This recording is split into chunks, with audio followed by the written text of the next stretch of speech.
Radhe Radhe. Good morning, good afternoon, good evening. Radhe Radhe అండి. ఒకసారి మనం ఈరోజు రాధే రాధే ముందు ఒక్కసారి గురుస్తుతి చేసుకుని మనం ఇవాళ వెళ్దాం. ఇవాళ మనకి ఒకటి చక్కటి మన శ్లోకాలు ఇవాళ స్టార్ట్ అవుతున్నాయి. అది చూసే ముందు ఒక్కసారి మనం గురుస్తుతి చేసుకుని వెళ్దాం. చదువుతారండి శ్రీలక్ష్మి గారు.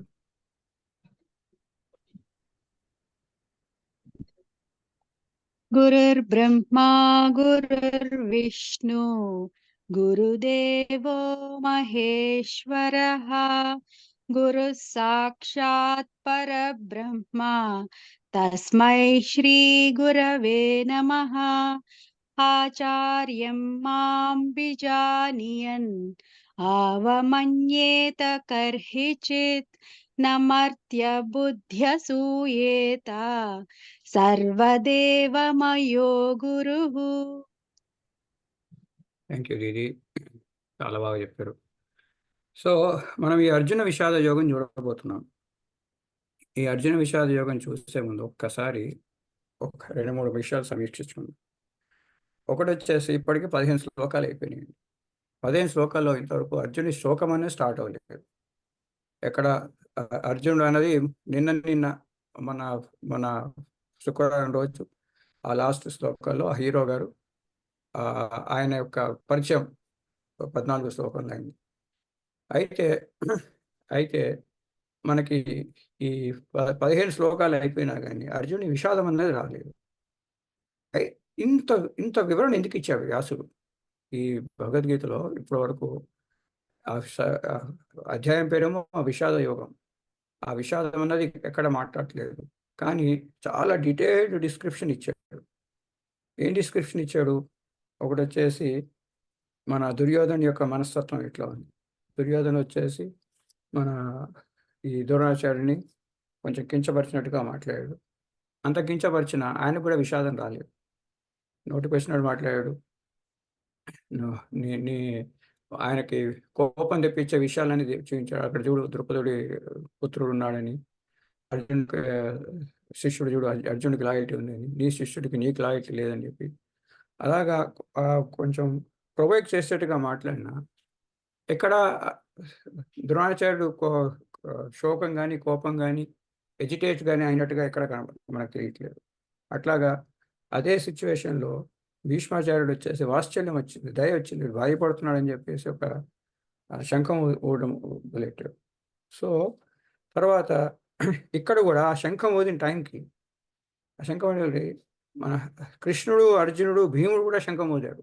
అంటే అప్పటికి కూడా శోకం లేదు, అప్పటికి కూడా భయం లేదు, అక్కడ కూడా బాధ లేదు.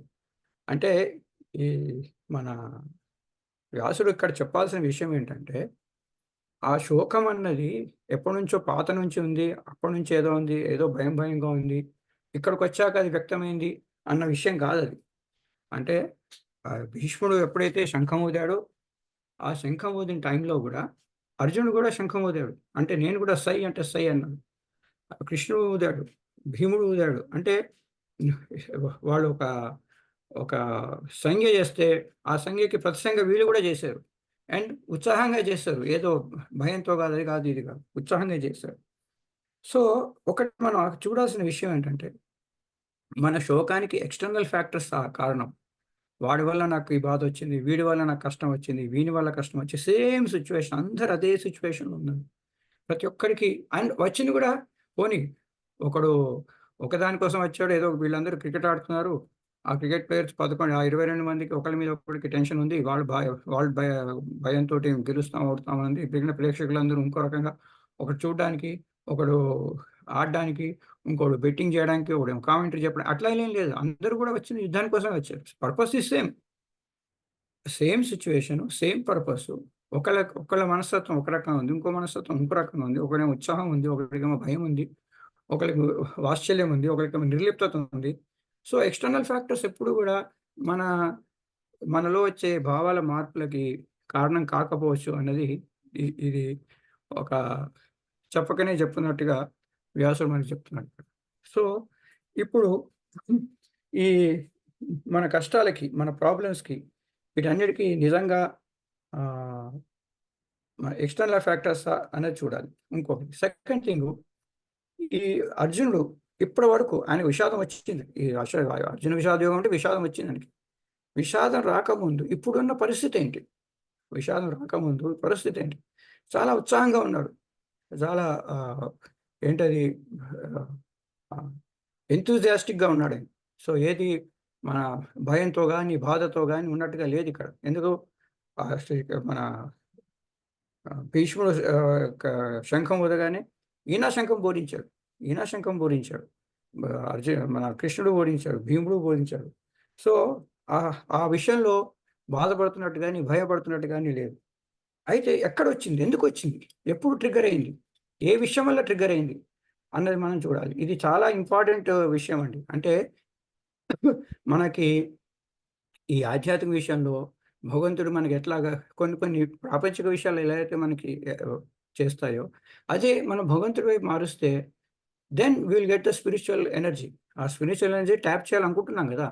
ఎలా ట్యాప్ చేయాలనే దాని మీద మన బాహ్యమైన విషయాలు మనం అర్థం చేసుకుంటే, అదే విషయం కొంచెం మనము ఆధ్యాత్మిక వైపు మారుస్తే దానివల్ల మనకి చాలా అడ్వాంటేజ్. సో, మనకి ఇంతవరకు 15 శ్లోకాలు అయిపోయినా అంటే 30 ఆల్‌మోస్ట్ 30% అయిపోయింది. 30% ఆఫ్ భగవద్గీత వచ్చినా గాని ఇంకా శోకం గురించి మాట్లాడలేదు. వ్యాసుడు దాని గురించి ఇంకా మాట్లాడలేదు.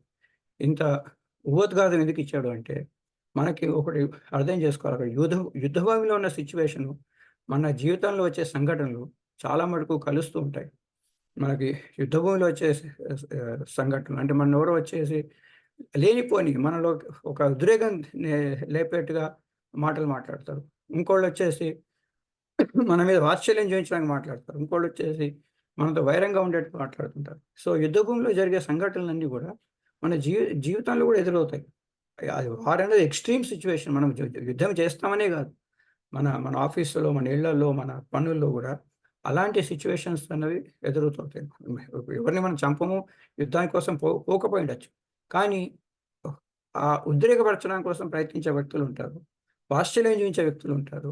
నిర్లిప్తంగా ఉండే వ్యక్తులుంటారు. వీళ్ళందరి మనుషులు మనస్తత్వాలుంటాయి. సిట్యుయేషన్‌లో సేమ్ ఉంటుంది. సో, అది మనం అర్థం చేసుకొని అక్కడ అవుతున్న కొన్ని కొన్ని విషయాలు ఇప్పుడు అర్జునుడికి బాధలో గూడా యోగమైందది. విషాద యోగమైంది. శోకంలో గూడా ఒక యోగమైంది. అంటే ఆ శోకమే ఆయనకి భగవంతుని కలపడానికి ఒక మార్గమైంది. అదొక అయితే ఆ శోకంలో మనం ఎలా రియాక్ట్ అవ్వాలన్నది గూడా మనం తెలుసుకోవాల్సిన సంగతి ఈ మొదటి అధ్యాయంలో.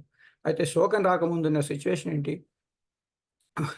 ఎప్పటినుంచో బాధపడుతూ ఇక్కడికొచ్చేసి ఏడ్చేసాడా? లేకపోతే ఇక్కడికొచ్చాక ఏడుపొచ్చిందా? శోకం వచ్చిందా? అన్నది ఆ విషాదం ఎప్పుడొచ్చిందా అన్నది మనం చూడాలి. అయితే నిన్నటి దినం ఒక అసైన్‌మెంట్ గురించి మాట్లాడుకుందాం.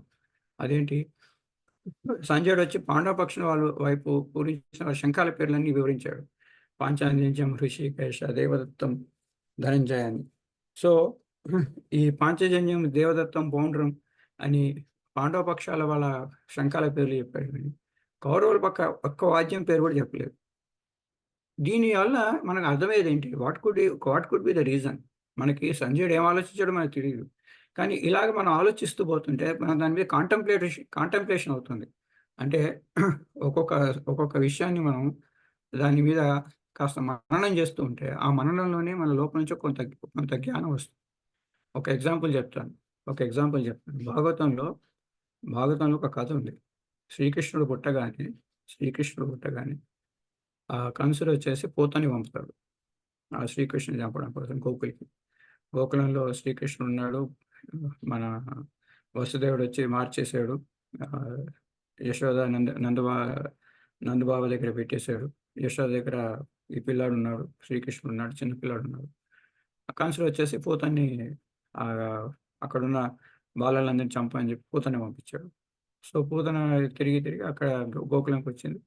గోకులం రాగానే చిన్న కృష్ణుడు చాలా అందంగా తయారై వెళ్ళింది. ఎవరు దేవకన్య అనుకున్నారందరూ.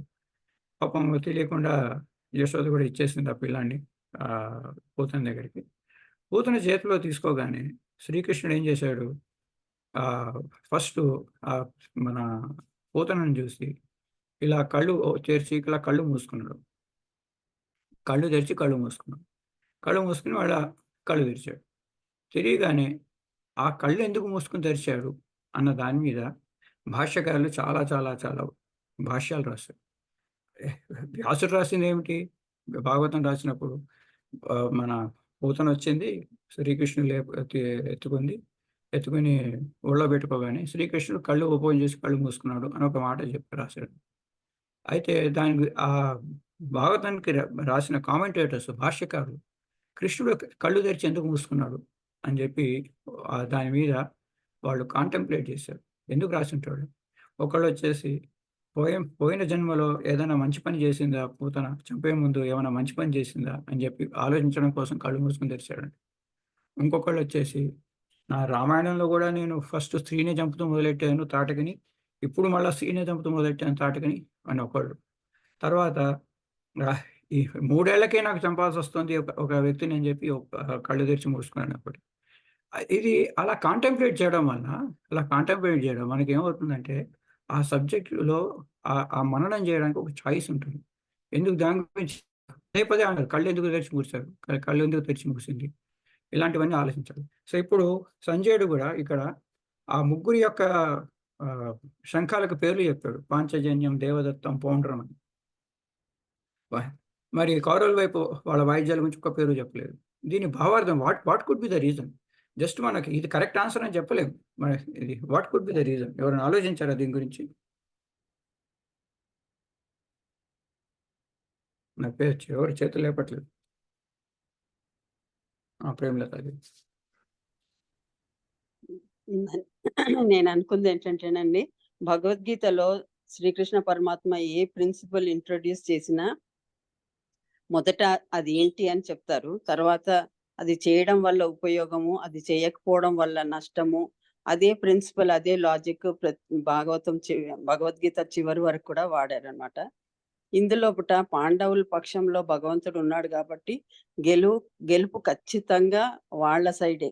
వీళ్ళు ఇతర పక్షంలో ఎంత మంచి ఆయుధాలున్నా, ఎంత స్ట్రాంగ్ ఉన్నా కానీ దానివల్ల ఉపయోగం ఉండదు, అది చెప్పి కూడా వేస్ట్ అని అనుకున్నారేమో. భగవంతుడు ఎవరి పక్షంలో ఉంటే విజయం వాళ్ళదే. అది దృఢపరచాలన్నదే భగవద్గీత సారం అని అనుకుంటున్నాను. అవును. అంటే ఈ శంఖాల పేర్లు ఎందుకు చెప్పాడాయన? తెలీదు. పర్వాలేదండి. కొంచెం ట్రై చేయడం ఇంపార్టెంట్. శ్రీలక్ష్మీదేవి.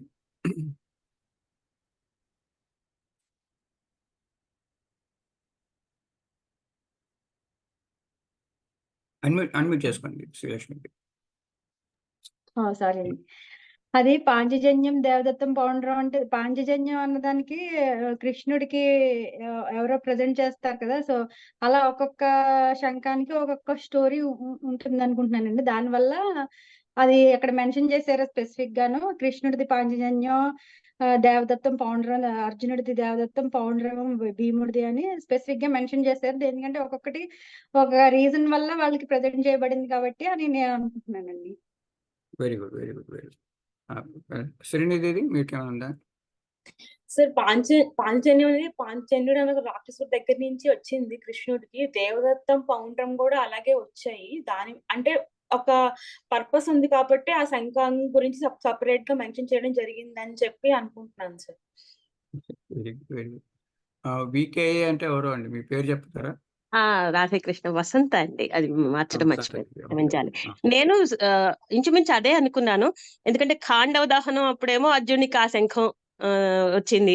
అలాగా ఒక్కొక్క కారణం, విశిష్టత ఉంది వాటికి. వాళ్ళ Very good, very పరాక్రమం గురించి కూడా అవి సూచిస్తున్నాయి.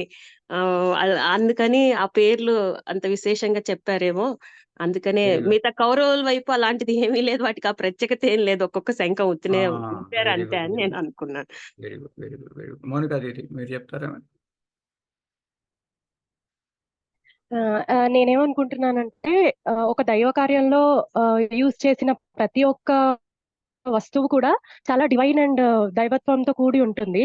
సో అది ఈవెన్ ఆ instruments whatever tools are being used అవన్నీ కూడా చాలా రెస్పెక్ట్ కలిగి ఉన్నవి కాబట్టి వెరీ గుడ్. అది స్పెసిఫై చేయడానికి మెన్షన్ చేస్తున్నారు అనుకుంటున్నాను. Very good. Very good. Very good. Vasundhara గారు. రాధే సార్, ఇవన్నీ దేవతలు ఇచ్చినాయి కాబట్టి ఇక్కడ వీటికి పేర్లు చెప్పున్నారు. డివైనిటీతో కూడినయి అని అనుకుంటున్నాను. Very good. ఇవన్నీ బిరుదులు ఒక ఒక ఒక కష్టపడి తెచ్చుకున్న సంపాదించుకున్న ఆహ్, ఆహ్, ఏంటవి వస్తువులు వాళ్ళు. అంటే వాళ్ళకి ఏదో గొప్ప కార్యం చేస్తేనే వచ్చేది. అంటే అంతకుముందు చాలా గొప్ప కార్యాలు సాధించి, ఆ సాధించడంలో వాళ్ళకి సంపాదించుకున్న వస్తువులు. ఇప్పుడు మన ఈవెన్ వరల్డ్‌లో కూడా చూద్దాం. ఈ సరోజినీ నాయుడు గారు ఉన్నారు. ఆవిడని నైటింగేల్ ఆఫ్ ఇండియా అంటారు. అంటే ఆమె పేరు సరోజినీ నాయుడేనా? ఆవిడ ఆవిడ కష్టపడి తెచ్చుకున్న పేరది. వాడు కష్టపడి తెచ్చుకున్న పేరది. అలాగా సర్దార్ పటేల్‌నొచ్చేసి ఐరన్ మ్యాన్ ఆఫ్ ఇండియా అంటారు. మన్మోహన్ సింగ్ వచ్చేసి ఎకనామిక్ ఆర్కిటెక్ట్ అంటారు. ఈయనని లిటిల్ మాస్టర్ అంటారు. ఈవెన్ మన దాంట్లో గూడా నైట్‌హుడ్ అని, మన పద్మశ్రీ అని, పద్మభూషణ్ అని, పద్మవిభూషణ్ అని, భారతరత్న అని. సో, అది ఏంటి వాళ్ళ వాళ్ళ పని నుంచి వస్తుందది. వాళ్ళ పని నుంచి అది వాళ్ళకొచ్చిన సంపాదించుకున్న ఒక రకంగా పురస్కారాలు. చెప్పాలంటే ఆహ్, ఒక ఒక ఇన్సిగ్నియా. వాళ్ళు సంపాదించుకున్న ఇన్సిగ్నియా. అది ఉత్తమ పనికి ఆ బిరుదొస్తుంది. చాలా గొప్ప పని చేస్తేనే బిరుదొస్తుంది. నేను అదే అన్నాను. ఏది హౌ విల్ డివినిటీ మానిఫెస్ట్? మనలో ఆహ్, ఆహ్, ఆహ్, ఆ స్పిరిచ్యువల్ శక్తి, ఆ స్పిరిచ్యువల్ ఎనర్జీ అనేది ఎట్లా మేనిఫెస్ట్ అవుతుందంటే, మీరు చేస్తున్న పని పర్ఫెక్ట్‌గా చేస్తే ఏదైనా పని అయ్యుండొచ్చు. నైటింగేల్ ఆఫ్ ఇండియా ఆవిడ పోయెట్రీ, ఈయనేమో ఎకనామిక్ రిఫార్మ్స్, ఇంకోళ్ళేమో పాలిటిక్స్, ఒకళ్ళేమో స్పోర్ట్స్, ఇంకోళ్ళేమో ఇంకో దాంట్లో ఉండొచ్చు. ఏదైనా పని చేయొచ్చు మీరు. ఆ చేసే పని చక్కగా చేస్తే, పక్కా చేస్తే కర్మ బ్రహ్మోద్దం విద్ధి, బ్రహ్మాక్షర సముద్రం, తస్మాత్ సర్వగతం బ్రహ్మ నిత్యం యజ్ఞే ప్రతిష్ఠితం. భగవంతుడు ఎక్కడుంటాడంటే మీరు చేస్తున్న పనిలోనే ఉంటాడు. ఆ పనిని ఎప్పుడైతే మనం బాగా చేస్తామో, ఆ పనైతే ఎప్పుడైతే చక్కగా చేస్తామో, అందులోంచి ఆ డివినిటీ అనేది మేనిఫెస్ట్ అవుతుంది. చేసే పని పర్ఫెక్ట్‌గా, చక్కగా చేస్తున్నప్పుడే అవుతుంది. ఆ చేస్తున్న పని నుంచి మీకు ఒక రిజల్ట్, ఒక బిరుదులాగా ఏదో ఒకటొస్తుంది మీకు. అంటే వాళ్ళు అంతకుముందు చక్కగా చేశారు. వాళ్ళు చాలా గొప్ప పనులు సాధించారు. ఆ సాధించడం వల్ల వాళ్ళ సొంత కష్టంతో తెచ్చుకున్నారు. ఈ దుర్యోధనుడికేంటి దత్తత ఆహ్, తండ్రి నుంచి వచ్చిందది. అది. వీళ్ళకి వాళ్ళ సొంత కష్టం పడి తెచ్చుకున్నారు. దేవదత్తం వచ్చేసి మన ఇంద్రుడిచ్చాడు. వరుణుడి దగ్గర నుంచి ఇంద్రుడి నుంచి ఇచ్చాడు. ఏది? మన అర్జునుడికి. మన పాంచజన్యం గూడా కృష్ణుడికి సంతాపని సందీపని వాళ్ళ స కొడుకుని వాళ్ళ గురువు యొక్క ఆహ్, పుత్రుడిని రక్షించినందుకు వచ్చిందది. అట్లాగా ఆహ్, మన ఆహ్, భీముడికొచ్చింది వాళ్ళ అన్న హనుమంతుడి నుంచి వచ్చిన పౌండ్రం. ఇలాగా వాళ్ళు కష్టపడి వాళ్ళు ఒక గొప్ప కార్యాలు చేసి తెచ్చుకున్న విషయాలు. అంటే వీళ్ళందరూ చాలా కష్టపడి తెచ్చుకున్న వాళ్ళు ఒకళ్ళకొక ఆహ్, ఏంటది? ఒక హ్మ్, ఒక మంచి కార్యం చేసిన ఒక ఆహ్, బ్యాక్‌గ్రౌండ్ ఉంది అని చెప్పడం కోసమని సంజయుడు చెప్పినట్టు మనం అర్థం చేసుకోవాలి. ఇంకోటి మన పనిలోనే దైవత్వం అనేది బయటకొస్తుంది. మన చే ఎక్కడున్నాడు దేవుడు అంటే మన పనిలోనే ఉన్నాడు. పనిలో ఎలా ఉంటాడండి దేవుడు? ఉంటాడు. అదే మనం భగవద్గీతలో చేయాలి. అది మరి ఇంకొక క్వెషనొస్తుంది. పని చేయమండి, పని చేయండి, పని చేయండి అంటున్నారు. ఆ పని చేస్తే మనకి అందులోంచి మనకి ఇదొస్తుంది. మన ఈ స్పిరిచ్యువల్ ఎనర్జీ అనేది మేనిఫెస్ట్ అవుతుందన్నారు. నేను ఆఫీస్‌లో చాలా బాగా పనిచేస్తున్నాను. నేను బాగా కష్టపడి పనిచేస్తున్నాను. ఏదైనా ఆఫీస్‌లో చూస్తే 20% మంది పని చేస్తారు. 80% మంది పని చేయరు. అదొక రూల్ అట్లా ఉంది. ప్రపంచం అంతా అలాగే ఉంది. నేను కష్టపడి పని చేస్తున్నాను. పగలు రాత్రి కష్టపడుతున్నాను. అన్ని పని చేస్తున్నాను. ఆ విడుదల సంగతి అక్కడ పెట్టండి. ఆ పని చేయడంలో నాకు ఇంకా కష్టాలు ఎక్కువవుతున్నాయి. నాకు కష్టాలెందుకొస్తున్నాయి? సో, మీరేదో పని చేయండి, పని చేయండి, పని చేస్తే మీకు స్పిరిచ్యువల్ ఎనర్జీ మేనిఫెస్ట్ అవుతుంది. ఆ మేనిఫెస్ట్ అయిన దాని నుంచి మీకు బిరుదులొస్తాయి అని చెప్తున్నారు. మరి కష్టాలెందుకొస్తున్నాయి నాకు? Why am I getting all these problems? అంటే ఆ కష్టాలకి రావడం మేజర్ రీజన్ ఏంటంటే 5 ఉన్నాయి. క్లేశాలంటారు. పంచక్లేశాలంటారు. అదేంటి? అవిద్య, అస్మిత, రాగ, ద్వేష, అభినివేశం. సో, ఇవి 5 క్లేశాలున్నాయి. ఆ ఆ 5 క్లేశాల్ని పోగొట్టుకునేటట్టుగా మనం పని చేస్తే దాన్ని ఎప్పుడైతే వాటిని 5 అవిద్య, అస్మిత, రాగ, ద్వేష, అభినివేశం. ఇవేంటి అన్నది ఇవన్నీ టెక్నికల్ వర్డ్స్ చూద్దాం తర్వాత. వాటన్నిటిని మనం వదులుకొని మనం గనక చేసే అదే పని. Whatever work you are doing, but you have to do with the right vision. Why factor. ఎందుకు నేను ఎందుకు పని చేస్తున్నాను అనేది గోల్ అనేది క్లియర్ ఉండాలి. తర్వాత చేసే పనులు వచ్చి ఆనందం చూడాలి, వచ్చే రిజల్ట్ చూడాలి. ఇంకా ఇన్ అడిషన్ టు దాట్ ఈ పనులు చేస్తున్నప్పుడు మనకి కొన్ని ఉంటాయి, అవిద్య, అస్మిత, రాగ, ద్వేష, వినివేశ. ఈ 5 క్లేశాలని మనం కనుక వదిలించుకుంటే then that is the point where మన ఆ డివినిటీ అనేది మేనిఫెస్ట్ అవుతుంది. ఆ పనిలో ఆ డివినిటీ మేనిఫెస్ట్ అవుతుంది. ఇవన్నిటిని ఎలా వదిలించుకోవాలి, వీటన్నిటి నుంచి ఎలా ముక్తి రావాలి, ఇవన్నిటిని మనకి ఇవే మనకి బంధకాలు. కర్మబంధనం అంటే ఇవి రీజన్స్, ఇవే కర్మబంధకాలు అవుతాయి. ఈ కర్మబంధకాల నుంచి ఎలా బయటపడాలి అన్నది భగవద్గీత యొక్క సారాంశం. భగవద్గీతలో చెప్పిందల్లా ఈ క్లేశాలను వదిలించుకోవడం కోసం. మనకి ధర్మక్షేత్రే కురుక్షేత్రే అని స్టార్ట్ అయ్యి లాస్ట్కి వచ్చేసి ఎత్ర యోగీశ్వర కృష్ణ ఎత్ర పారదో ధనుతర తత్ర శ్రీ విజయోగోతి ధ్రువ నీతిర్ మమ అని. సో ఫస్ట్ కూడా వచ్చి ధర్మము, లాస్ట్ కూడా వచ్చి మమ ధర్మం, మమ ధర్మ, నా ధర్మం ఏంటి అన్నదే ఈ Bhagavad Gita. First word, last word. ధర్మక్షేత్రే కురుక్షేత్ర నీతిర్ మమ సంజయుడు అన్నమాట. సో ధర్మము మమ ధర్మ అన్నదే ఈ భగవద్గీత యొక్క ఆ 2 వర్డ్స్ మధ్య ఉన్నదే, ఈ 700 శ్లోకాల మధ్య ఉన్నదే భగవద్గీతలో నేర్పించేది. సో ఇవి మనం చేసుకుంటాం. సో ఇంత చక్కగా ఇంత బ్యూటిఫుల్గా చెప్పింది. ఇలాగా ఒక అర్జునుడికి శోకం రాకముందు అర్జునుడి యొక్క మనస్తత్వం ఎట్లా ఉంది, అంతకుముందు ఆ దుర్యోధనుడి మనస్తత్వం ఎట్లా ఉంది, వేరే వాళ్ళ మనస్తత్వం ఉంది, ఇదంతా కరెక్ట్గా ఒక పిక్చర్ ఇచ్చి తర్వాత అర్జునుడి యొక్క ఒక శోకానికి కారణం చెప్పి ఆ శోకానికి ఎలా రియాక్ట్ అయ్యాడో కూడా కారణం చెప్పి ఇదంతా ఒక చక్కగా ఒక స్టోరీ లాగా ఒక మొత్తం బ్యాక్గ్రౌండ్ ఇవ్వడం అనేది, ఇది ఎవడో మానవ మాత్రుడు రాశాడు, ఊహించి రాశాడు, ఒక గొప్ప వ్యక్తి రాశాడు అనడానికి లేదండి. ఇంత డివినిటీ అనేది ఎలా వస్తుంది, ఇంత సూక్ష్మంగా ఒక మనిషి యొక్క మనస్తత్వాన్ని ఆలోచిస్తూ రాస్తున్నాడు అంటే ఎలా వస్తుంది? How can somebody human being think in that direction? ఇది ఏదో ఒక భగవత్ తత్వం చెప్పిన మాట కాకపోతే ఇది మానవ మాత్రం రాసింది అయితే ఇంత చక్కగా రాదండి. అండ్ దీనికి చదివిన కొద్ది 60 ఏళ్ళుగా భగవద్గీత చదువుతున్న వాళ్ళు ఉన్నారు, చెప్తున్న వాళ్ళు ఉన్నారు, అధ్యయనం చేస్తున్న వాళ్ళు ఉన్నారు. అది అలాగ చదువుతుంటే రోజు రోజుకి దాంట్లో ఆ ఇంట్రెస్ట్ పెరుగుతూనే పోతుందండి, తగ్గదు. అంటే ఇందులో ఏదో ఉంది, ఇది ఒక భగవత్ నుంచి వచ్చిన మాటలు ఉన్నది మనకి ఇంకా రీఇన్ఫోర్స్ అవుతుంది. అయితే మనం ఈ ఒక్కసారి నిన్నటి దీన్ని శ్లోకాన్ని చూసుకుని ఇంకా కార్యక్రమానికి వెళ్దాం. సో ఏమైంది, ఫస్ట్ దుర్యోధనుడు భయపడుతున్నాడంటే ఈ పితామహుడు వచ్చేసి చక్కగా ఒకసారి మన శంఖాన్ని పూరించాడు. తస్స సంజేసం హర్షం, ఆయనకి హర్షం పుట్టించడం కోసమని క్రూద్ధ పితామహ ఏం చేశాడు, సింహనాదం వినియోజ్య ఉచ్చే శంఖే దద్మో ప్రతాపవాన్.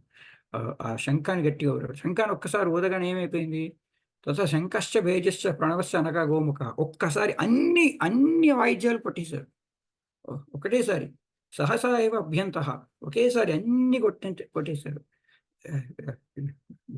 ఒక గొప్ప శబ్దం తుముల, బాగా శబ్దం వచ్చేటట్టుగా అన్ని వాయిద్యాలు కొట్టారు. అన్ని వాయిద్యాలు కొట్టేసరికి ఇక్కడ వీళ్ళు భయపడ్డారా? ఏం భయపడలేదు. ఏం చేశారు, తత్వసేతే హై యుక్తే మతి సంధని స్థితో, తెల్లటి గుర్రాల మీద ఉన్న ఒక గొప్ప రథం మీద కూర్చున్న మాధవ పాండవ వాళ్ళిద్దరు కూడా ఏం చేశారు, ప్రదద్మతవు అన్నాడు. దద్మతు వాళ్ళు దద్మతు అన్నారు, ఇక్కడ ప్రదద్మతు ఇంకా గట్టిగా వాయించారని. వాళ్ళు మన ఈ భీష్ముడు ఏం చేశాడు, దద్మతు అన్నాడు ఆయన, ఇక్కడ ప్రదద్మతు అంటే ఆయన చెప్పిన దానికి వీళ్ళు ఇచ్చిన రెస్పాన్సు ఏదో లూక్వామ్గా లేదు, అంతకంటే భయంకరంగా ఉంది, అంతకంటే ప్రతాపంగా ఉంది, అంతకంటే డివినిటీతో ఎక్స్ప్రెస్ అయ్యేటట్టుగా ఉంది.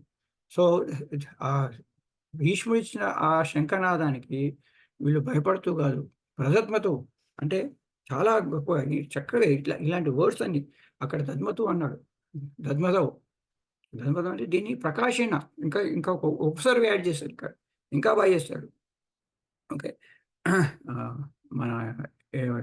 మనకు ఉంటుంది ఇది ఒక్కోసారి దాన్ని ఎన్హాన్స్ చేస్తాం, ఈ అడ్జెక్టివ్స్ని వాటిని ఎన్హాన్స్ చేయడానికి కొన్ని ఉపసర్గలు పెడతాం.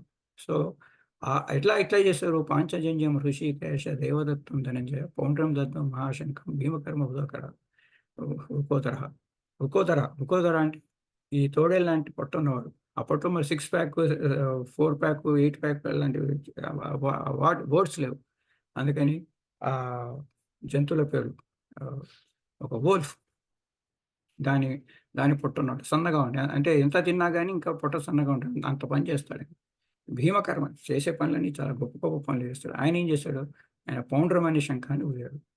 అయితే వీళ్ళు ఊదితే వీళ్ళ సైన్యం ఏం చేశారు? అక్కడ వాళ్ళ సైన్యం ఏం చేశారు?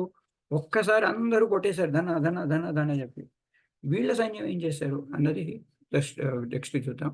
చూసే ముందు ఒక్కసారి ఈ చిన్న వీడియో ఒకసారి చూడండి మీరు.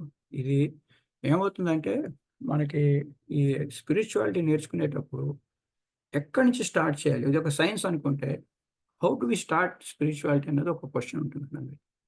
అంటే ఇప్పుడు మీరు లెక్కలు స్టార్ట్ చేయాలనుకోండి, లెక్కలు నేర్చుకోవాలంటే మీరు ఫస్ట్ అంకెల నుంచి కూడికలు, గుణింతాలు, తీసివేతలు, తర్వాత ట్రిగ్నోమెట్రీ, జామెట్రీ, ఇవన్నీ మెల్లమెల్లగా నేర్చుకుంటూ పోతారు. లాస్ట్కి క్యాలిక్యులస్ అవి నేర్చుకుంటారు. అదే భాష నేర్చుకోవాలంటే ఫస్ట్ అక్షరాలు, కాకం ఇస్తే పు, కాకము దీర్ఘం ఇస్తే పు, ఇలాగ అక్షరాల తర్వాత పదాల తర్వాత ఈ మన సెంటెన్సెస్ రాయడము, ఇలాంటివన్నీ నేర్చుకుంటాం. అలాగే బయాలజీ నేర్చుకోవాలనుకోండి, చెట్టు, విత్తనము, ఇలాంటివన్నీ మనం స్టార్ట్ చేస్తాం.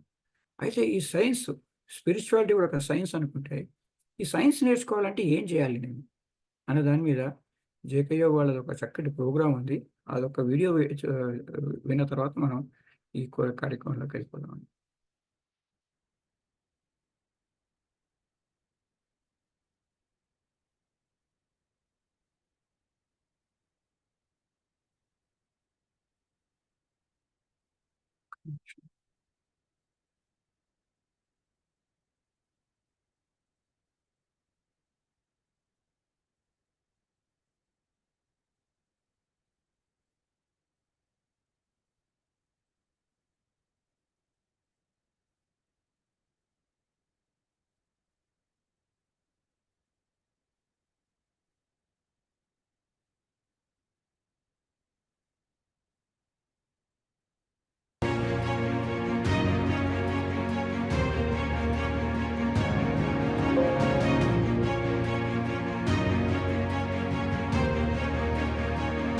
Radhe Radhe. There has always been a question in the minds of young people if spirituality is truly a science. The ancient scriptural wisdom presented by our great sages is not only logical, predictable, repeatable, but also teachable. Thus, it passes all the tests to be considered a science. So then comes the question, how do we learn this science? For example, if you want to learn math, you start with numbers, then additions, multiplications, divisions, then go on to learn trigonometry, geometry, and some can go even up to studying calculus, can gain theory up to PhD level. Similarly, if anyone wants to learn a language, unless we learn the language systematically, we may not be able to read, write, or understand it properly. Swami Mukundananji has created a beautiful, wonderful curriculum called My Daily Sadhana. My Daily Sadhana is a spiritual course where we start from fundamental topics and build on to the most advanced topics. This course is a systematic and comprehensive guide designed to cover various spiritual topics in a structured manner, ensuring that learners progress logically from foundational topics and concepts to more advanced teachings. We are thrilled to announce that JK Yog is facilitating this comprehensive program. Starting June 1st, 2024. The sessions are all free and they will be conducted twice in a week on the weekends. There are some very interesting highlights in the course. For example, exclusive video lectures by Swamiji. These videos you will get access for free when you join the My Daily Sadhana course of JK Yoga. The other highlights of the course include you will have opportunity to do the discussions, ask Q&A, and you will also get reflective assignments where you can put your thoughts and share your experiences. In addition, there will be meditation session, and also you will have an opportunity to have participants presentation. So please join us in this spiritual adventure and unlock the profound science of spirituality with My Daily Sadhana. Your journey towards spiritual enlightenment begins here. So please sign up today and start the systematic spiritual journey with Swami Mukundanand. Thank you. But this was one of my favorite courses where consistently the quality of the content, that's being discussed here is of high class and top class. So much of development, so much of transformation, which not only helps me in my personal life, but also helped me in my professional life. The whole thing was so well structured and so enthusiastically put by Harish ji and Smita ji whenever they were handling the modules. And then the reflective and contemplative questions by Raghavan ji was so very good.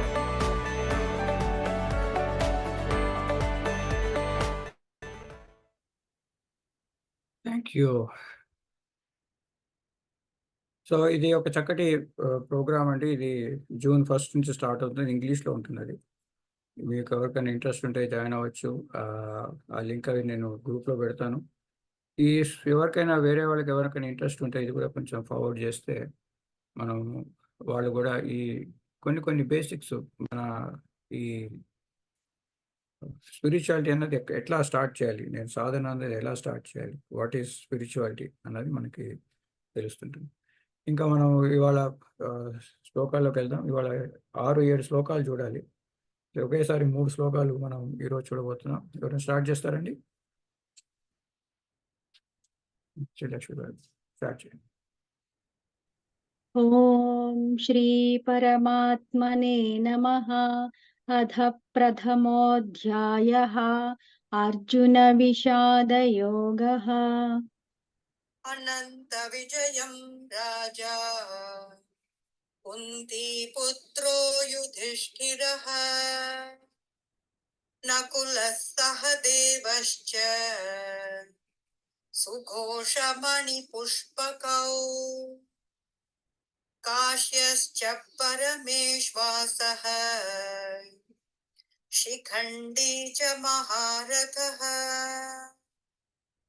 దృష్టద్యుమ్నో విరాటశ్చ సాత్యకిశ్చాపరాజితః ద్రుపదో ద్రౌపదేయాశ్చ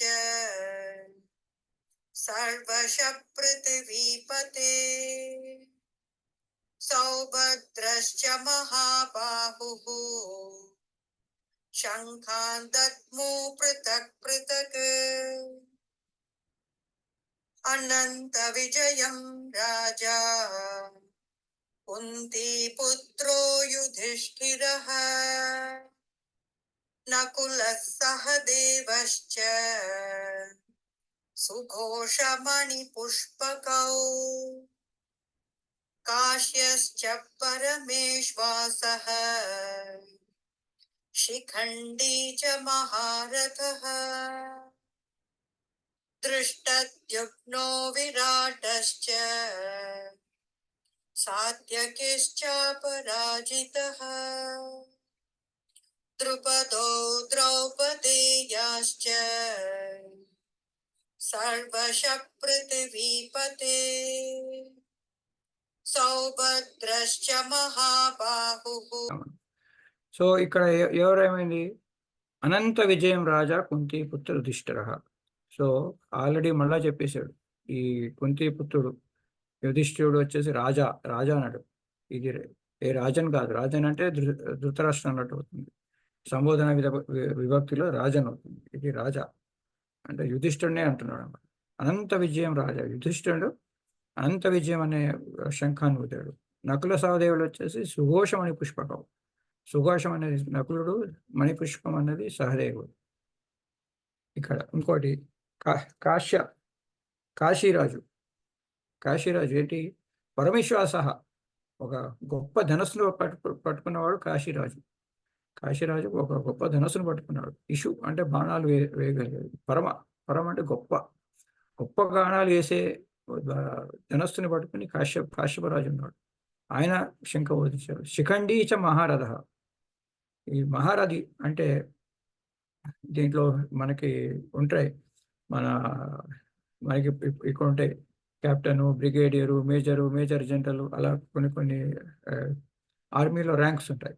అట్లాగా ఒక మహారథి అంటే చాలా మెట్లు అన్నమాట. అంటే ఒక first వచ్చేసి పదసైన్యం ఉంటుంది. పదసైన్యం 12 మంది పదసైన్యాలకు ఒక అశ్వం, 12 మంది అశ్వాలకు ఒక గజం, ఒక గజానికి ఒక రథం, ఆ రథానికి 12 రథాలకి ఒక గజానికి ఒక అర్ధరథం, 12 అర్ధరథాలకు ఒక రథం, 12 రథాలకి ఒక అతిరథం, 12 అతిరథాలకు ఒక మహారథం. ఇది మహారథాన్ని పాలిస్తున్నాడు అంటే 20 లక్షల మందిని చూస్తున్నట్టు. అంటే 12 వేసుకుంటే అంటే ఒక 12 పదాచారులకు ఒక అశ్వం అంటే 12 అశ్వాలకు ఒక గజం అంటే 144, 144కి ఒక అతిరథం అంటే 1228. ఆ 12 అధిరథాలకు ఒక రథం అంటే 20,700. అలాంటి అధిరథాలు 12 అంటే ఆల్మోస్ట్ ఒక 20 లక్షల మంది పదసైనులు కమాండ్ చేసే వ్యక్తి ఒక మహారథి. సో శిఖండీశ మహారథి. సో కాశ్యపరాజు, శిఖండి మహారథి, దుష్టదుమ్నుడు, విరాటశ్చ సాతికి అపరాజిత. వీళ్ళు సాతికి, దుష్టదుమ్నుడు, విరాట్ రాజు వీళ్ళందరూ అపరాజితులు. తర్వాత ద్రుపదుడు, ద్రౌపదేయ, సర్వస్వ పృథ్వీపతే వీళ్ళందరూ కూడా భూమిని పాలించేంత శక్తి గలవాళ్ళు. వీళ్ళు ఎవరు? ద్రుపదుడు, ద్రౌపది అంటే ద్రౌపది పిల్లలు, ద్రౌపదేయా అంటే ద్రౌపది పిల్లలు. ఆ సర్వస్వ అందరూ కూడా ఈ భూమిని పాలించేవాడు, పృథ్వీపతే భూమిని పాలించేంత శక్తి ఉన్నవాడు. తర్వాత సౌభద్రుడు అంటే సుభద్ర కొడుకు అభిమన్యుడు, అతను మహాబాహు, చాలా బలవంతుడు వాడు. వీళ్ళందరూ ఏం చేస్తారు? శంఖాన్ అంటే ఒక్కొక్కడు శంఖాలన్నీ దద్ముదు వాళ్ళు కూడా శంఖాలు పూజారు. ఎట్లాగా? పృథక్ వేరుగా ఒక్కసారి బోధించలేదు వాళ్ళు. అంటే వెల్ కోఆర్డినేటెడ్ ఆర్మీ ఉందన్నమాట, ప్రిపేర్ అయి ఉన్నది ఆర్మీ. నేను శంఖం పూరిస్తాను, తర్వాత నువ్వు అంటే ఒక ప్లానే కాదు, ఒక గోలే కాదు, గోల్తో పాటు వాళ్ళు ఎలా చేయాలి, ఎలా యుద్ధం చేయాలి అనేది ఆ ప్రిపరేషన్ కూడా అయింది. ఎవరో మొత్తం అందరూ చేస్తారండి. సౌండ్ వస్తుంది ఇక్కడ, ఎవరో అన్మ్యూట్ చేసుకో. సో వీళ్ళందరూ ఏంటి, ఇవన్నీ ఎందుకు చెప్తున్నాడు అంటే వాళ్ళు యుద్ధానికి ఏదో ఒక ఉత్సాహంతో రాలేదు, వెల్ ప్లాన్డ్గా వచ్చారు. ఏదో మామూలుగా ఏదో అక్కడ రాలేదు. ఇక్కడ ఏమైంది? ఒక శంఖం వదగానే అందరూ ఒకేసారి, ఏది శంఖంతో కాదు, శంఖాన్ని డప్పులు, తుమ్మురాలు, గోముఖాలు అన్నీ ఒకేసారి కొట్టేస్తారు. దానికి ఒక కోఆర్డినేటెడ్గా లేదు. ఇక్కడ ఏమైంది? శంఖం మన అర్జునుడు, కృష్ణుడు, మన దుర్యోధను శంఖం వదేసరికి వీళ్ళందరూ కూడా శంఖం వదే. ఎట్లాగా? పృథక్ ఒక్కసారి కాదు, నువ్వు ట్రైన్ తర్వాత ఒక్కొక్కడు శంఖం అలా ఊదుకుంటూ పోయడం. ఆ శంఖం అలా ఊదడం వల్ల ఏమైంది చూడండి. ఏదన్నా పని చేసినప్పుడు చాలా కోఆర్డినేటెడ్గా పర్ఫెక్ట్గా చేస్తే దాని ఇంపాక్ట్ అనేది చాలా వేరుగా ఉంటుంది. ఎప్పుడైతే అంటే ఇదంతా మన వ్యాసుడు ఇవన్నీ ఎందుకు చెప్తున్నాడంటే వాళ్ళ ప్రిపరేషన్ ఎట్లా ఉంది అంటే, అర్జునుడి విషాదం రాకముందు ప్రిపేర్డ్ లేడని అనుకోవడానికి లేదు, ఫుల్లీ ప్రిపేర్డ్ ఉన్నాడు. అక్కడ ఫుల్లీ ప్రిపేర్డ్ ఉన్నాడు. అది ఎట్లాగా? Full strategy. శంఖం ఇలా వస్తుంది, తర్వాత వీడు అని అలా ఊదిన ముందే ప్లాన్ చేసి పెట్టుకున్నారు. కాబట్టి ఆ ఊదిన శంఖం వలన వచ్చిన ఇంపాక్ట్ ఏంటి, దానివల్ల దాని ఒక గొప్ప ఇంపాక్ట్ ఉంటుంది. అది ఆ ఇంపాక్ట్ ఏంటని చూద్దాం. సఘోషోదార్త రాష్ట్రాణాం हृदयानि व्यधारयत् नभश्च पृथिवीं चैव तुमुलोऽभ्यनुनादयन् सघोषोदार्तराष्ट्राणां हृदयानि व्यधारयत् नभश्च पृथिवीं चैव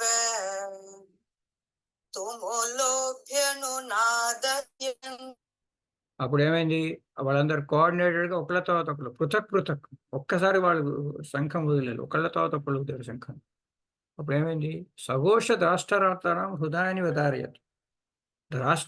ధార్తరాష్ట్రాణం అంటే ధృతరాష్ట్రుడి పిల్లలందరికీ ఏమైంది, సఘోష ఆ ఘోషలో ఈ ధృతరాష్ట్రులకి ఏమైంది, హృదయాన్ని విదారయత్. వాళ్ళ హృదయాలు వ్యధించాయి, అంటే భయం పుట్టించాయి, భయం పుట్టుకొచ్చాయి వాళ్ళకి. సో వీళ్ళ శంఖాలు ఊదితే వీళ్ళకి ఏం కాలేదు. ఏం చేశారు వీళ్ళు, వాళ్ళు శంఖాలు ఊదితే వీళ్ళు శంఖాలు ఊదారు. ఎవరు శంఖాలు వాళ్ళు బాకాయిలు అన్నీ పట్టుకుని వాయిస్తే, మన దుర్యోధని వైపు వాళ్ళు వాయిస్తే, కౌరవుల వైపు వాయిస్తే వీళ్ళు ఏం చేస్తారు, వీళ్ళు ఒక్కడికి భయం పుట్టుకొచ్చిందని ఎక్కడ అనలేదు. అక్కడ మన సంజయుడు వీళ్ళు కూడా వీళ్ళ శంఖాలు ఊది వీఆర్ ఆల్సో రెడీ అని చెప్పి వీళ్ళు శంఖాలు ఊదారు. అయితే వీళ్ళ శంఖాలు కోఆర్డినేటెడ్గా ఉన్నాయి, ఏదో ఘోషలాగా లేదు, చాలా కోఆర్డినేట్గా ఉన్నాయి. ఆ కోఆర్డినేట్ ఉన్న శబ్దం, ఆ శబ్దం వల్ల ఏమైంది, ధృతరాష్ట్రానం హృదయాన్ని విదారి. వాళ్ళలో ఒక వ్యధ అనేది బయలుదేరిపోయింది వాళ్ళలో. వాళ్ళ హృదయాలు ఒక వ్యధ బయలుదేరింది. వాళ్ళకి వాళ్ళు ఒక భయం అనేది పుట్టుకొచ్చింది. ఎందుకు ఆ శబ్దం ఏమైంది, నభచస్తు పృథివాం, ఆకాశాన్ని భూమిని కూడా కదిపేటట్టుగా ఆ తుములో ఆ శబ్దం, ఆ ఘోరమైన శబ్దం ఎట్లా వచ్చింది, ఆకాశాన్ని భూమిని కూడా కలిపేటటువంటి అభ్యనుదాయం అంటే ప్రతిధ్వనించింది. అక్కడికి వెళ్ళి ఆకాశానికి, అక్కడి నుంచి ప్రతిధ్వనించి కిందకి వచ్చి, ఇక్కడి నుంచి ప్రతిధ్వనించి అలాగా శబ్దం వచ్చిందన్నమాట. ఆ శబ్దానికి ఏమైంది, ఈ మన ధృతరాష్ట్రుడి పిల్లలకి, ధాతరాష్ట్రానం వాడి సైన్యులకు కాదు, ధృతరాష్ట్ర యొక్క పిల్లలకి. ఎందుకంటే ఇది కూడా గుర్తుపెట్టుకోవాలండి. ఏమవుతుంది, ఎవరైతే ఒక తప్పు చేసి కబ్జా చేసుకున్నాడు, వాళ్ళు ఏమైంది, ఆ రాజ్యాన్ని హడపించుకున్నారు. వాళ్ళు వెళ్ళారు, జూదం ఆడారు, వెళ్ళిపోయారు, 13 సంవత్సరాలు అయిపోయింది, అన్ని ఫుల్ఫిల్ చేసుకుని బ్యాక్ వచ్చేసారు. ఆ కండిషన్స్ ప్రకారం మొత్తం బ్యాక్ ఇచ్చేయాలి. ఈ దుర్యోధనికి భయం. అంతకుముందు ఏదో చిన్న ఎందుకు పనికిరాని ఒక ఎడారి ఇచ్చాడు అక్కడ, ఆ ఇంద్రప్రస్థం, ఖాండవప్రస్థం అని ఇచ్చాడు ఆయన. ఎందుకు పనికిరాని ప్లేస్ అది. అలాంటి ప్లేసుల్లోనే వీళ్ళు ఒక ఇంద్రప్రస్థం అని ఒక ఊరిని కట్టేసి ఒక క్యాపిటల్ నిర్మించుకున్నారు. మన ఆంధ్రాలో కాదు, ఇక్కడ వాళ్ళు చక్కగా క్యాపిటల్ నిర్మించుకున్నారు. క్యాపిటల్ నిర్మించుకుని అక్కడ చక్కగా దాన్ని ఆ దేశాన్ని బాగా పాలించి సస్యశ్యామలం చేసి తర్వాత రాజసూయ యాగం వరకు చేసే లెవెల్కి వెళ్ళిపోయారు. అంత డబ్బులు సంపాదించేసరికి ఏమీ లేనప్పుడు అంత సంపాదించుకున్నారు. ఇప్పుడు మళ్ళా తీసుకుపోయి మొత్తం రాజ్యం ఇచ్చేస్తే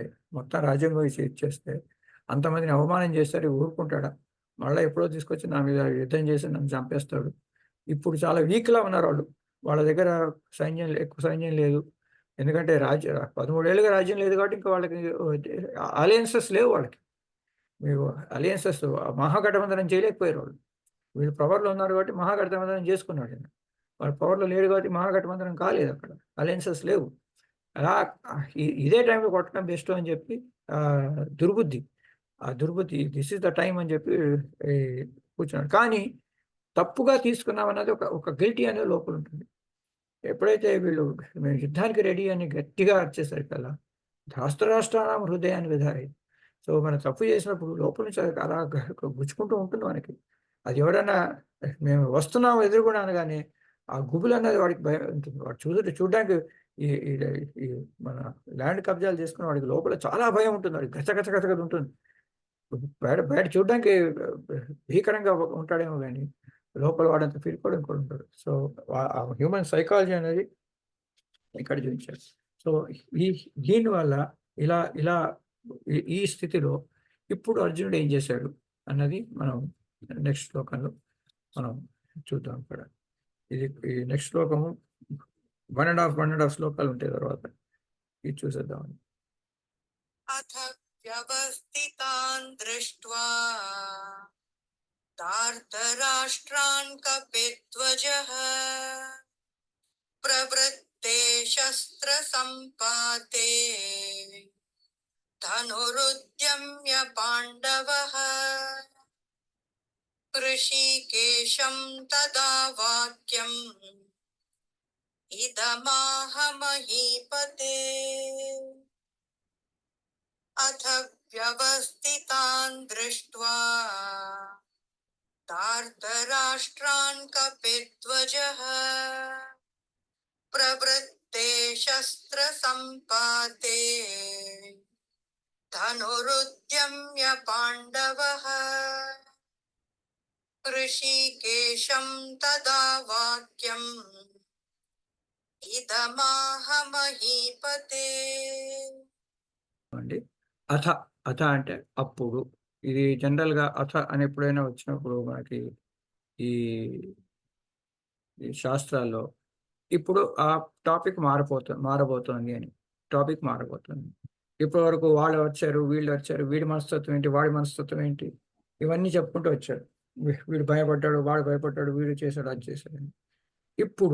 ఇప్పుడు అథ ఇప్పుడు ఆ టైంలో ఏం చేశాడు, వ్యవస్థితాన్ దృష్ట్యా అక్కడ ఎలా వ్యవస్థ, ఆ వ్యవస్థ ఎలా ఉంది, అక్కడ అలా నించిన వాళ్ళు, అక్కడ క్రమంగా నించిన వాళ్ళని చూడడం కొరకు, దృష్ట్యా చూడడం కొరకు, ఎవరిని చూడడం కొరకు, ధార్తరాష్ట్రాన్ని, ఆ ధృతరాష్ట్రీయ వైపు ఉన్న ఆ సైనికులందరినీ వాళ్ళు ఎలా వ్యవస్థగా ఎలా ఫార్మేషన్ ఉన్నారు, వ్యవస్థితాన్ వాళ్ళు ఎలా ఉన్నారో చూడడం కోసమని. ఎవరు చూడడం కోసమని, ఎవరు వెళ్తున్నారు, కపిధ్వజ అంటే అర్జునుడి యొక్క ఆ రథం పైన ఆ హనుమంతుడి యొక్క జెండా ఉంటుంది, కపిధ్వజ. సో అథ వ్యవస్థితాన్ దృష్ట్యా అక్కడ ఎలా ఉంది చూడడం కొరకు, ఎవరిది దృష్ట్యా, ధార్తరాష్ట్రాన్ని వాళ్ళు చూడడానికి. ఈ కపిధ్వజుడు, ఈ అర్జునుడు ఏం చేశాడు, ప్రవృత్తి సత్వ సంపాతే ధనుర్జమ అక్కడ ఈ బాణాలతో ఇంకా యుద్ధం స్టార్ట్ చేయడానికి రెడీగా ఉన్న వాళ్ళని చూడడం కోసమని మన అర్జునుడు ఏం చేశాడు, ధనుర్జమ అంటే బాణాన్ని ఇలా ఎత్తి పట్టుకున్నాడు ఆయన. అంటే మామూలుగా వెళ్ళట్లేదు, ఐఎమ్ ఆల్సో రెడీ టు, వాళ్ళకు వేళ అక్కడికి వెళ్ళినప్పుడు ఎవడన్నా ఏదైనా బాణాలు వేస్తే నేను రెడీగా ఉండడం కోసం అని బాణాలు ధనుస్సుని ఎత్తి పట్టుకుని ఋషికేశం తదా వాక్యం ఇదమిహ మహీపతే.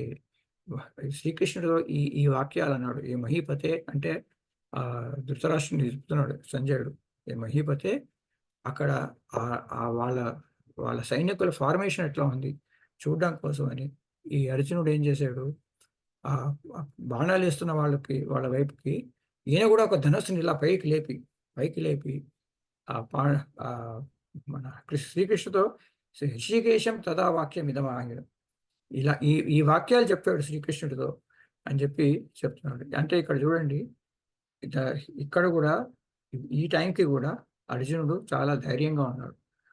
ఆయన బాణాన్ని ఎత్తి పెట్టుకుని ఉన్నాడు. ఇంకోటి మనకి చూస్తుంటాం ఈ క్రికెట్లో కూడా, మ్యాచ్ స్టార్ట్ కాకముందు ఈ బ్యాట్స్మెన్ అనేది అక్కడ నించుని మొత్తం ఫీల్డర్స్ ఎక్కడ ఉన్నారు, ఎక్కడెక్కడ ఫీల్డ్ వస్తున్నారు అన్నీ చూస్తారు. ఇంకోటి ఆ రోజుల్లో కూడా ఈ ప్రత్యర్థులు బాణం వేసేంత వరకు, వేసే వరకు ఆ డిఫెన్స్ వాళ్ళు బాణాలు వేయరు. రామాయణాలు కూడా చూసాం, రాముడు వచ్చేసి చుట్టూ సైన్యాన్ని పెట్టుకొచ్చి కూర్చున్నాడు. ఆ లంకను దాటి, మన సముద్రాన్ని దాటి ఆ లంకలోకి వచ్చి చుట్టూ ఉన్నాడు. అయినా సరే రావణాసుడు అప్పటికి బాణాలు వేయలేదు. ఫస్ట్ బాణాలు వేయాల్సింది ఎవరైతే అటాకింగ్ చేస్తారో వాళ్ళే వేయాలి. ఆ రోజుల్లో ఆ యుద్ధ నీతులు ఫాలో అయ్యేవాళ్ళు. ఈ రోజుల్లో మనం క్రికెట్కి వెళ్తుంటామండి, క్రికెట్లో చూస్తాం ఎలాగైనా మన మ్యాచ్ ఉంటుంది, టాస్ వేస్తారు, టాస్ వేసిన తర్వాత ఆ బ్యాట్స్మెన్ అక్కడ కూర్చుంటారు, ఆ బాల్ వేసేంత వరకు వీళ్ళెవరు ఏం స్టార్ట్ చేయరు. 100 ఏళ్ల తర్వాత, 1000 ఏళ్ల తర్వాత, 5,000 ఏళ్ల తర్వాత ఆ రోజుల్లో ఇలాగా చాలా డిసిప్లిన్డ్గా ఉండేవాళ్ళట. ఒక్కొక్క మ్యాచ్కి కోట్ల రూపాయలు మన మ్యాచ్ ఫీజు ఉంటుంది. బెట్టింగ్ వదిలేసండి, మ్యాచ్ ఫీజు గెలిస్తే ఇన్ని కోట్లు వస్తాయి, ఓడిపోతే అన్ని కోట్లు పోతాయి అన్నట్టుగా. అంత మ్యాచ్ ఫీజు ఉంటుంది. అంత మ్యాచ్ ఫీజు ఉన్నా సరే ఒక డిసిప్లిను, ఒక పద్ధతి, ఒక ఒక ఒక దాన్ని ఏమంటారు, ఒక రూల్స్ అనేవి ఫాలో అవుతారు అందరూ. ఈరోజు ఫాలో అవుతున్నారు. ఈ రోజుకి ఇంత ఇంత కలియుగంలో ఫాలో అవుతున్నారు. ఒక 1000 ఏళ్ళు పోయిన తర్వాత, ఒక 5000 పోయిన తర్వాత మొత్తం క్యావస్గా ఉండొచ్చు. డబ్బుల కోసం వీడు వాడు వీడు వాడు ఎలాగైనా కొట్టుకోవచ్చు. ఆ రోజుల్లో ఇలా ఉండేదాకా ఈ రోజు వాళ్ళు చెప్పుకునేవాళ్ళు మేము. చెప్పుకుంటారు ఈ రోజు మనం ఆడుతున్న ఈ మ్యాచ్ల గురించి, క్రికెట్ల గురించి, స్పోర్ట్స్ గురించి. సో అట్లాగా ఆ రోజులో ఆ యుద్ధం కూడా ఒక రూల్ ప్రకారంగా, పద్ధతి ప్రకారంగా చేసేవాడు. సో అక్కడ ఉన్న వాళ్ళందరినీ ఆ వ్యవస్థను చూడడం కోసమని, ఏది ఎవరు ఆ బాణాలు వేయడానికి సిద్ధంగా ఉన్న వాళ్ళని చూడడం కోసం ఈయన కూడా ధనస్సుని ఇట్లా చేయిలో పట్టుకొని ఈ కృష్ణ పరమాత్మ ఈ మాటలు అన్నాడు. ఏ మాటలు అన్నాడో ఒకసారి చూసేస్తే వాళ్ళు అయిపోతుంది.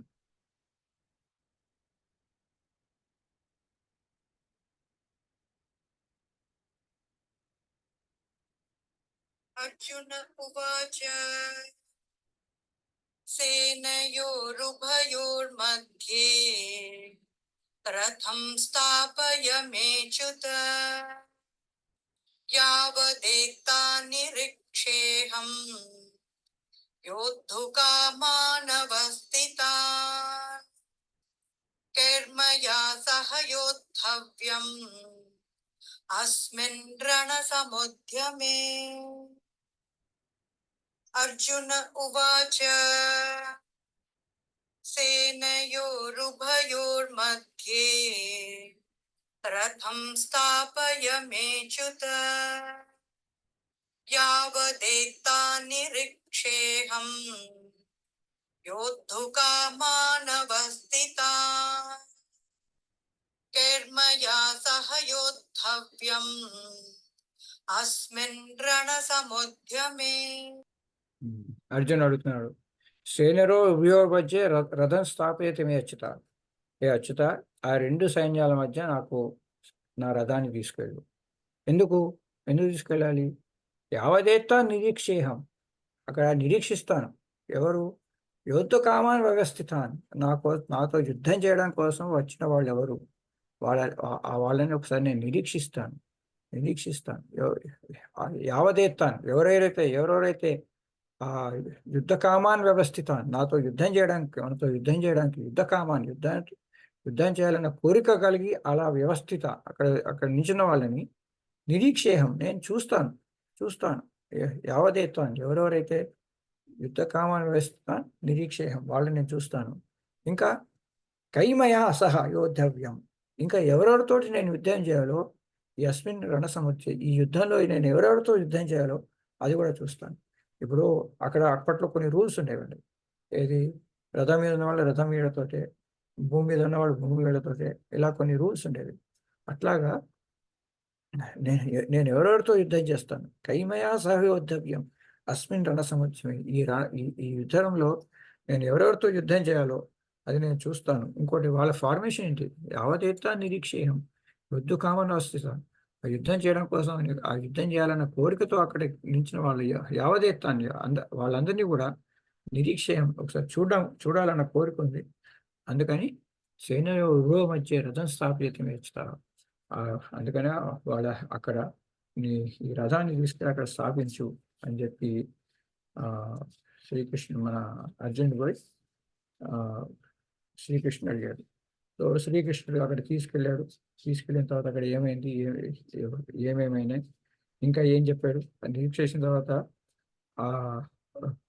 తీసుకెళ్ళిన తర్వాత ఇంకా ఏం చూడాలనుకుంటున్నాడు కూడా అర్జునుడు ఒకసారి కృష్ణుడు తీసుకెళ్ళి అక్కడ యుద్ధాలు ఆ 2 సైన్యాల మధ్యన పెడితే ఆ భావాలు ఎలా మారిపోయినాయి అర్జునుడికి అంటే, మనం ఏమనుకుంటాము, ఒక్క రోజులో మారిపోతుంది పరిస్థితి అనేది మనం అర్థం చేసుకోవాలి. ఉన్నదంతా ఒకే ఒక్క రోజులో పరిస్థితి అంతా మారిపోతుంది. పరిస్థితి మారిపోవడం అంటే బయట పరిస్థితి కాదు, మనలో ఉన్న భావం అనేది మారిపోయి మనం చేస్తున్న పని ఒక్కసారి గుర్రులను తిరిగిపోయి మనం ఏం చేస్తున్నామో అర్థం కాక చాలా కష్టాలు పడిపోతుంటాం. సో అప్పటి వరకు బాగా ఉన్న వ్యక్తి ఒక్కసారి ఇంత డీలా ఎందుకు పడిపోయాడు అంటే, అది ఆ సైకాలజీ ఎలా పనిచేస్తుందో అనేది మనం చూసుకోవాలి. ఆ మనిషి సైకాలజీ ఎలా పనిచేస్తుంది, ఆ పనిచేసిన సైకాలజీ ఎంత కిందకి పడేస్తుంది మనిషిని, ఎంత కిందకి పడేస్తుంది అనేది కూడా మనం చూసుకోవాలి. సో ఇవన్నీ మనం రేపు చూద్దాం.